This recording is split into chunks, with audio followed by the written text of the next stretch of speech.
নমস্কার আমার সকল ইউটিউব বন্ধুরা।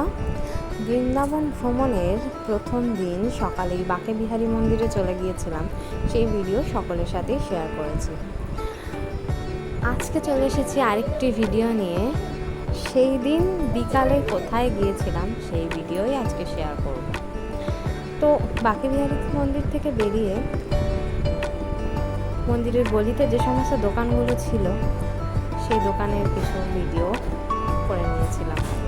এত অসংখ্য গোপালের জামা কাপড়, অসংখ্য সুন্দর সুন্দর সমস্ত রাধাকৃষ্ণ গোপালের ছবি, সেগুলো দেখে আর থাকতে পারলাম না, করে ফেললাম ভিডিও আর করে ফেললাম শেয়ার আপনাদের সঙ্গে।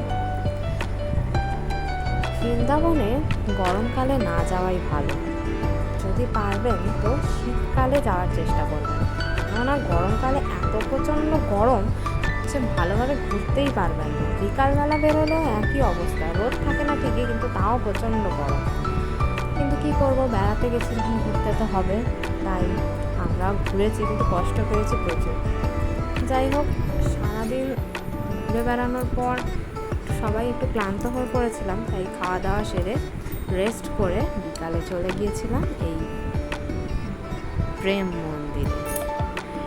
ছবি দেখেই নিশ্চয়ই সকলেই বুঝতে পারবেন, কারণ প্রেম মন্দিরে কেউ না গেলেও কারোর কাছে কিন্তু এটা অজানা নয়।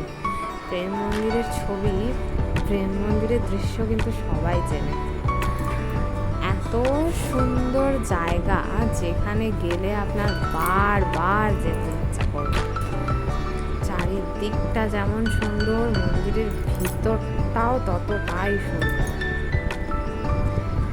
চারিদিকে বিভিন্ন ধরনের দৃশ্য রয়েছে, কৃষ্ণের বাল্যকালের, কৃষ্ণের বড় হওয়ার পর, সমস্ত রকমের দৃশ্য চারিদিকে তারা ফুটিয়ে তুলেছে, দেখতে পাচ্ছেন। চারিদিকটা ভালো করে ঘুরে আমরা চলে গিয়েছিলাম মন্দিরের ভিতরে। পাশে দিদি রয়েছে, সামনে আমার মেয়ে, আমার বর, জামাইবাবু, দিশান, আর পিছনে রয়েছে আমার শাশুড়ি, দিদির শাশুড়ি। সবাই আমরা হেঁটে মন্দিরের দিকে, মন্দিরের প্রবেশদ্বারের দিকে চলেছি। বিকাল গড়িয়ে ধীরে ধীরে সন্ধ্যা হয়ে গেছে। এই হলো সেই গোবর্ধন পর্বত, যেটা কিনা কৃষ্ণ তার করে আঙুলে নিয়েছিল এই বৃন্দাবনবাসীকে বৃষ্টির হাত থেকে রক্ষা করার জন্য। এটা তো আপনারা সবাই জানেন। দেখুন এখানে কত সুন্দর একটা রাধা কৃষ্ণের মূর্তি রয়েছে, যদিও অস্পষ্ট হয়েছে একটু ভিডিওটা। আচ্ছা, জানেন কি আপনারা, প্রেম মন্দিরের লাইট না 1 মিনিট ছাড়াই বদলাতে থাকে। ভিতরেও কিন্তু সেই একই অবস্থা। এটা কিন্তু মন্দিরের ভিতরের অংশটা। অবশ্যই আপনাদের দেখাবো মন্দিরের ভিতরে সেই সুন্দর রাধা কৃষ্ণের মূর্তি। ধীরে ধীরে আমরা চলেছি। আসলে ছিল প্রচণ্ড ভিড়, তাই আস্তে আস্তে লাইন বাই লাইন সবাইকে যেতে দেওয়া হচ্ছিল ওখানে। তাও যতটা পেরেছি ভিডিও করার চেষ্টা করেছি। কিছুটা আমি করেছি, কিছুটা আমার বর করেছে। যে এটা মন্দিরের ভিতরের অংশ, ভীষণ সুন্দর জায়গা এখানটা।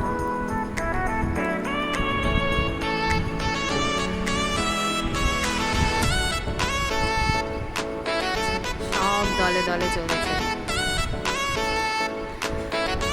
বৃন্দাবনে এই প্রেম মন্দির বলুন, বাঁকে বিহারী মন্দির বলুন, রাধারমণ মন্দির, যে কোনো মন্দির সব ফাঁকা পাবেন, সব সময় মানুষের সমাগমে ভর্তি।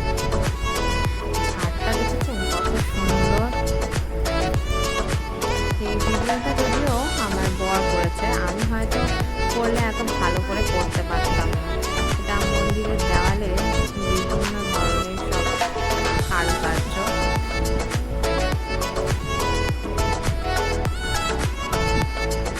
এই হলো সেই মন্দিরের